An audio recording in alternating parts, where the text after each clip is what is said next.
ಏನಿದು ಪೂರ್ತಿ ಜಗನು ತಲೆ ಕೆಳಗೆ ಆದ ಹಾಗೆ ಹೆಂಗೆಂಗೋ ಕಾಣ್ತದೆ.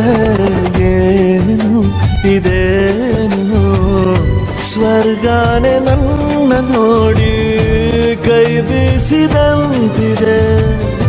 ಕುಡಿಯದೆ ಬೀದಿಯಲ್ಲಿ ದೂರಾಡಿ ನಡೆದಂತೆ ನೀನು ಬಂದಾಗಿಂದ ಅಬ್ಬಬ್ಬಾ ಊರಿಗೆ ಊರೇ ನ್ಯಾಯ ಸೇರಿಸಿ ಅಯ್ಯಯ್ಯೋ ನಿಮ್ಮಪ್ಪ ಹೂವನ್ನ ಅಲ್ಲಿ ಕೂರಿಸಿ ಆಣೆ ಮಾಡಿ ಹೇಳುತ್ತೀರಿ ನಾನು ನಿನ್ನವನು.